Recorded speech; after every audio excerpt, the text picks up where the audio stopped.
What's going on, everybody? I've been getting a few emails over the past like 6 months about my 30-watt LED moving heads that I got from China. As far as the gobos, can you change them and things like that. I've opened this light up, well, both lights when I first got them, just to see how clean they were on the inside, but I couldn't remember what they had as far as can you change the gobos. And I know it's one glass gobo and the rest are all metal. So I did finally open both lights up again. I got one open right here on my desk.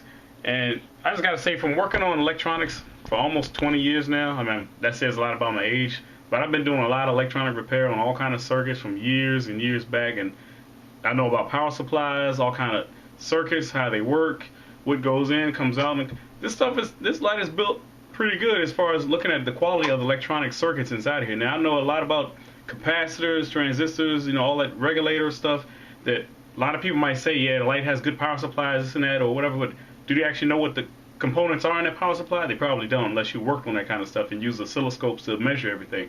But the fans, of course, every kind of cooling fan you see out there has a label made in China. But yeah, this one has 3 cooling fans. I'll just show you everything as far as the stepper motors and how all that stuff works. So let me move this light around, see if you can see it a little bit better. I'm going to start off with the top of the light right here. Of course, this is the cooling fan back here for the actual LED. That's on the mounted on this huge cooling fan right here. And you see the LEDs back here. It's got like a plug that plugs in, spade connector. You got counterweights all back here too to balance everything. Stepper motors right here for the tilt on. That's just a pivot right here. And you see your belts right here. And you can actually see what controls the stepper motor. Let's see if I can get a better shot of that. Might can see it in here. See this small thing right here has like little holes and slots in it.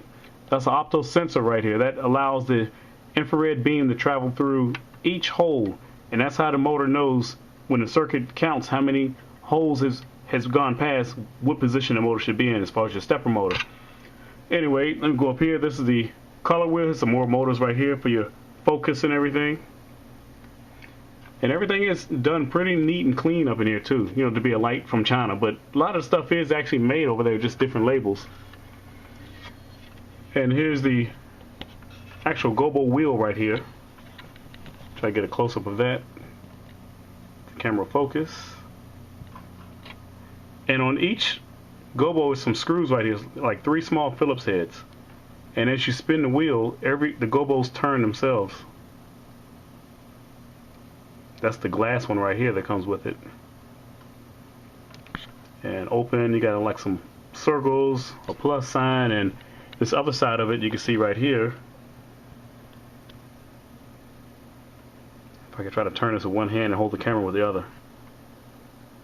See how the gobos actually spin as you turn the wheel itself. So I'm not actually sure if you can change them. You might, but it might be a little difficult. But I'm not going to try to take it all apart right now. And on the other side over here we have the color wheel. See, I can spin this with my hand right here. See how the colors change. See if I get a better shot of that. No, here's a better shot. Yeah, here's the actual glass color wheel that spins around. And you got more belts up here that controls everything. More sensors. And the focus right here is motorized, controlled by DMX also. It's fairly clean on the inside, even though I've used it for almost a year straight. Oh, here's a better look at the stepper motor, how it operates right here. This is the actual device right here.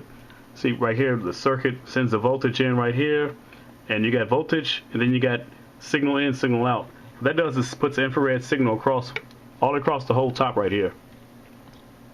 I know I'm getting a little bit techie for some of you guys, but so you got 2 sides, like in and out right here, these 2 sides.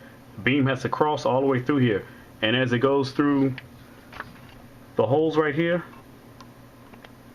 that's how it knows. The beam goes through, beam is blocked. Beam goes through, so every little section right here where it's blocked, that's how it counts, and that's how the stepper motors actually operate.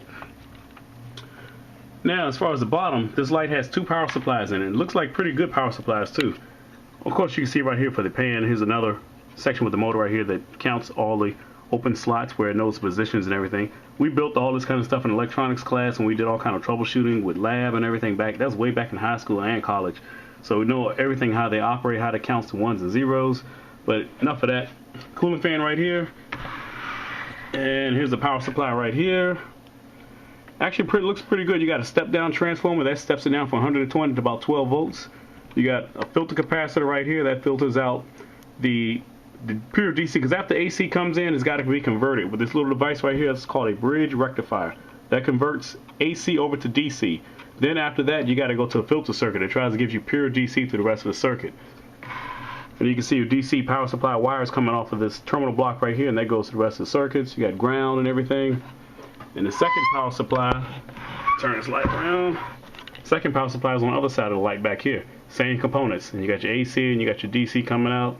That goes to the rest of the circuits. And here's your screen on the front right here with your access buttons.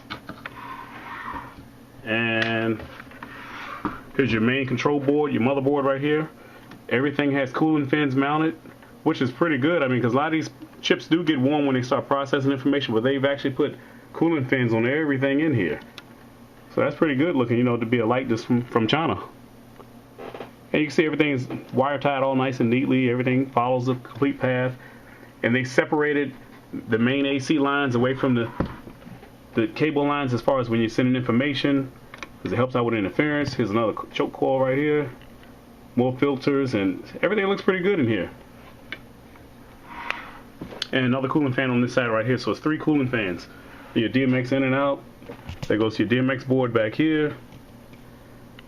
So that's basically it. I had a couple emails as far as what the lights look like on the inside, and as far as about the gobos. But I can't really answer the question if you could change the gobos. But you can see them back here. They are rotating around and spinning around on gears themselves back here. You might could change them, but it might be a little difficult if you want to take it all apart. I'm not going to risk it. I mean, for now, the gobos that are on here are fine with me. And for the price of this light, I think it's worth it. I mean, so far I haven't had any issues with this light here. And all great results. Been using them for almost, next month will be about a year. I've been using these lights and no issues whatsoever. Everything's been to work pretty good. But that's just to show you the inside of this light. Since I've had a few emails, I hope this answers some of the questions that you guys have asked me about this light as far as the interior and how everything looks. So that's it for now. Practice and enjoy.